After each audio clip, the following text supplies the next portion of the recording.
Hello everyone, I'm back again today with some more ideas about warming up your speaking voice.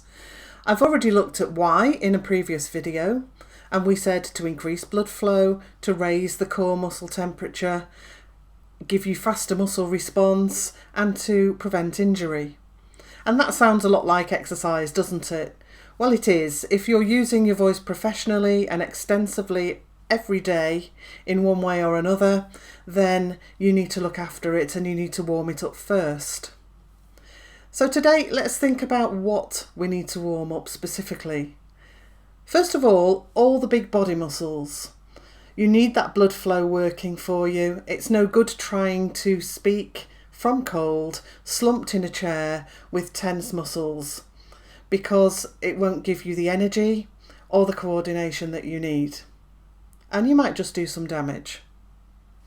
Your voice itself has muscles in, so therefore they need warming up as well, so that they can work effectively, and the joints within the voice box itself can work effectively as well. Obviously your breathing is important to your voice production, because you need a nice stream of air to hit these vocal folds and make them vibrate.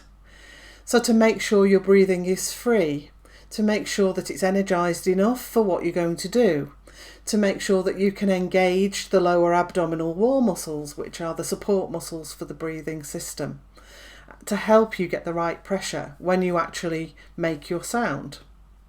That's going to mean that you have more longevity in your voice use, that you have more stamina, and that you don't get hoarse or tired as quickly. When something works efficiently, that's what happens. Your articulatory system could do with a bit of warming up. It's so easy to trip over your words.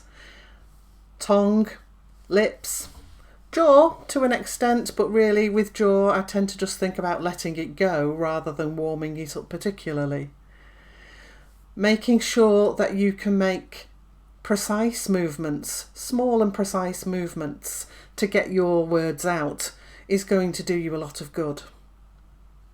Your range, that's your high notes and your low notes, could do with warming up so that you can use your voice to its fullest capacity and that you don't end up sounding monotonous. And finally, well not finally, next to finally, the resonating system. That's a system of air spaces actually in the throat and in the mouth cavity and the nasal cavity. We can't actually warm these up as such, but we can be aware of them and how they might enhance or damp down the sound that we make. It's useful to get in touch with those effects before you actually go into your speaking. And now we are at the finally, and the finally is your mind. You need to warm up your mind. The brain is an organ, it needs decent blood flow, it needs energy. And you need to focus and give it what it needs to make all the coordinated movements for you to carry out your speaking effectively. It's a complex task and it can be quite tiring, so your brain needs that energy. All the more reason for getting your general body muscles working first. Stand up, move around. Those of you who've been on Zoom for the past few weeks will know how important that is. Anyway, all for now. I'll be back in the next video thinking about how we might start doing some of these things.